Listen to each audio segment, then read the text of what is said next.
नमस्कार दोस्तों, मैं हूँ रजनी सिंघल। आपने अभी तक मेरा एक टैरो कार्ड रीडर का रूप देखा है, एक वास्तुशास्त्री का रूप देखा है। अभी आज मैं आपको अपने एक और रूप से परिचित कराना चाहती हूँ जो बहुत ही रहस्यमयी है। मैं एक हिप्नोथेरेपिस्ट भी हूँ, जिसको हम बोलते हैं क्लिनिकल हिप्नोथेरेपिस्ट।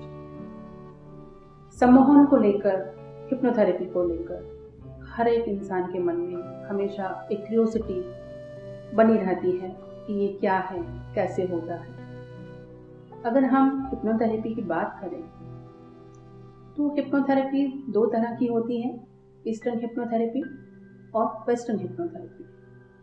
वेस्टर्न हिप्नोथेरेपी हम यहाँ बात कर रहे हैं, जिसको कि हम क्लिनिकल हिप्नोथेरेपी कहते हैं, जिसमें कहा जाता है कि हम मन के डॉक्टर हैं, हम थॉट के डॉक्टर हैं, जो कि पूरे विदेशों में साइंटिफिकली प्रूव्ड है। ये मैं इसलिए आपको बताना चाहती हूँ क्योंकि सम्मोहन को लेकर लोगों के दिल दिमाग में बहुत अधिक भ्रांतियाँ हैं, तो ये इसलिए क्लियर करना मेरे लिए बहुत आवश्यक था। मैं अब आपको एक ऐसी यात्रा पर ले चलती हूँ जो रहस्य से भरी है और बहुत आश्चर्यजनक है। दोस्तों, क्या आप जानते हैं कि आपका दिमाग दो हिस्सों में बटा होता है, जिसको कि हम चेतन और अवचेतन अवस्था के नाम से जानते हैं, जिसे हम इंग्लिश में कॉन्शियस माइंड और सबकॉन्शियस माइंड कहते हैं। क्या आप जानते हैं कि हमारा कॉन्शियस माइंड सिर्फ 10% काम करता है और सबकॉन्शियस माइंड 90% काम करता है ना? कितनी आश्चर्यजनक बात। जहां सबकॉन्शियस माइंड तरंगों का, वेव्स का भंडार है, लोग इस बात से परिचित नहीं है कि कैसे एक योगी यहां से बैठा दूसरे योगी की तरफ अपने मैसेज भेज देता है, वहां दूसरा योगी बैठा कैसे उसके मैसेज को पा जाता है। क्या आप जानते हैं इस सब के पीछे सिर्फ और सिर्फ सबकॉन्शियस माइंड का ही खेल है। दोस्तों, यहाँ अगर हम बात करें ओशो की, तो ओशो ने भी सबकॉन्शियस माइंड को लेकर बहुत कुछ दिया, बहुत कुछ सिखाया, बहुत कुछ लिखा। अगर हम समाधि की बात करें, मेडिटेशन की बात करें, उसमें भी अगर आप देखेंगे एक वक्त के बाद जब आपका सबकॉन्शियस माइंड ज़्यादा ओपन होना शुरू हो जाता है, ज़्यादा विस्तार लेना शुरू कर देता है, तो कैसे आप एक यूनिवर्स से आने वाले हर एक मैसेज को पकड़ पाते हैं, कैसे उसको डिकोड कर पाते हैं, क्योंकि वो एक तरंगे होती हैं, एक सूक्ष्म तरंगे जिन्हें हम अपनी आंखों से नहीं देख सकते। इसको हम इस तरीके से समझ सकते हैं जैसे हम मोबाइल पे यहाँ मैसेज टाइप करते हैं, अगर हम विज्ञान की भाषा में बात करें, क्योंकि हमारा मन जो हर चीज़ का एक प्रूफ मांगता है। जैसे हम मैसेज टाइप करते हैं तो दूसरे मोबाइल पे जाके टाइप होता है, वो हमें दिखाई नहीं देता, लेकिन वो मैसेज वहां तक जाता है। ऐसे ही सबकॉन्शियस माइंड काम करता है।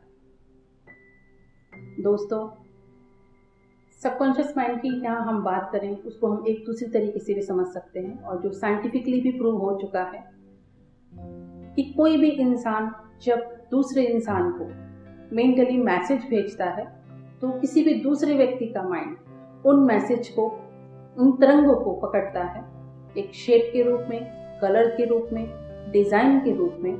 अगर आप यह प्रोसेस अभ्यास करते हैं और इसको करते जाते हैं, तो आपका सबकॉन्शियस माइंड एक विस्तार लेना शुरू कर देता है, बड़ा होना शुरू हो जाता है और बहुत सेंसिटिव हो जाता है। तो किसी भी बात को, किसी भी होने वाली घटना को आसानी से पकड़ना शुरू कर देता है। क्यों हमारे योगी एक समाधि की अवस्था तक पहुंचते हैं, क्या आपने कभी सोचा है? वो और कुछ नहीं है, जब हम अपने संपूर्ण सबकॉन्शियस माइंड को, समग्र सबकॉन्शियस माइंड को, हमारे अवचेतन मन को एकाग्र करके एक ही दिशा में लेके जाते हैं, तो हम जो चाहते हैं वो हमारी जिंदगी में घटित हो जाता है। मान लीजिए अगर हम पर्टिकुलर कोई चीज चाहते हैं कि ये चीज मेरी लाइफ में आए, तो वही थॉट, वही विचार हमें अपने सबकॉन्शियस माइंड में डालना होगा। वो कैसे? उसकी अपनी एक टेक्निक होती है जिसको हम हिप्नोथेरेपी बोलते हैं। उसको सीख के, उसके अभ्यास द्वारा आप अपने सबकॉन्शियस माइंड को बहुत एकाग्र और बहुत स्ट्रॉन्ग कर सकते हैं। ये टेक्निक ऐसी है कि इससे आप अपने शरीर से जुड़ी जो बीमारियां हैं उनको ठीक कर सकते हैं बिना किसी दवा के, बिना किसी साइड इफेक्ट के। क्योंकि थॉट क्या है, अगर हम डिस्क्राइब करें उस चीज को कि हमारा ऑरा मंडल होता है, हमारी फिजिकल बॉडी होती है, फिर हमारा ऑरा मंडल होता है, उसके बाद हमारा थॉट प्रोसेस होता है। इस तरह से अगर हम एक सीक्वेंस देखें तो जैसे ही हमारे मन में कोई थॉट आता है, हमारी फीलिंग्स इमोशन में हलचल होती है, चाहे वो थॉट अच्छा होता है चाहे वो थॉट खराब होता है। जैसा थॉट हम लेते हैं वो हमारे ऑरा मंडल तक जाता है, उसी से हमारा संपूर्ण ऑरा क्रिएट होता है और उस ऑरा में जो विचार होते हैं वो सीधा हमारी शरीर के ऊपर आके इफेक्ट करते हैं। एज ए हिप्नोथेरेपिस्ट कोई भी शारीरिक बीमारी, हिप्नोथेरेपी ये मानता है कि कोई भी शारीरिक बीमारी शारीरिक नहीं होती, उनका संबंध आपके विचारों से, आपके मन से होता है। जैसा विचार हम लेते हैं उसी तरह की बीमारियों को हम जन्म देते हैं। मान लीजिए, उसका एक एग्जाम्पल मैं आपको ऐसे समझा सकती हूँ कि एक पानी से भरा ग्लास है, उस ग्लास में हमारे जितना कैपेसिटी होगा हम उतना ही पानी भर सकते हैं। जब उस कैपेसिटी के बाहर वो पानी जाता है तो सारे टेबल पे या जहां भी वो रखा है उस चीज को खराब करता है। ऐसे ही जब एक कोई थॉट इतना ज्यादा आपके मन में भर जाता है और आप उसको बाहर नहीं निकाल पाते, किसी के साथ एक्सप्रेस नहीं कर पाते, तो वो भर के अपना निकलने का रास्ता ढूंढता है जो बीमारी के रूप में हमारे शरीर में नजर आता है। क्या कभी सोचा है आपने, अगर हम उस पूरे थॉट प्रोसेस को रिमूव करते हैं या उस थॉट को क्लीन करते हैं तो ऑटोमेटिकली हमारे शरीर से जो जुड़ी बीमारियां हैं उनको हम ठीक कर सकते हैं।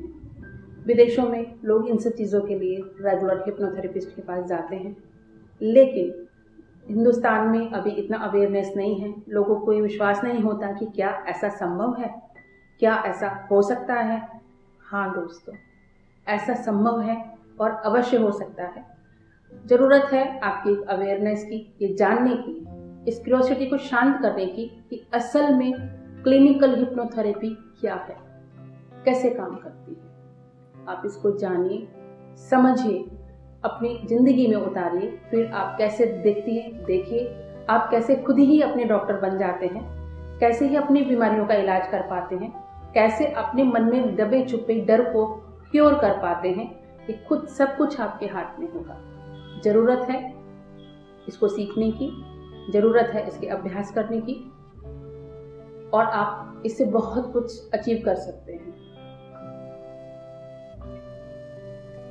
जाने से पहले मैं आप लोगों को एक बात बताना चाहती हूँ कि हिप्नोथेरेपी को लेकर रेगुलर हमारे अब दूसरे वीडियो आप देखते रहेंगे, जानते रहेंगे।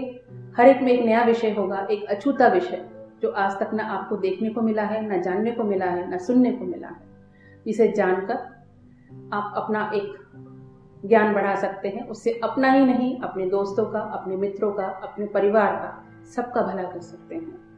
तो दोस्तों, जाने से पहले मैं आपसे इजाज़त लेना चाहती हूँ कि फिर मिलेंगे हमारे अगले वीडियो में क्लिनिकल हिप्नोथेरेपी के सब्जेक्ट के साथ ही।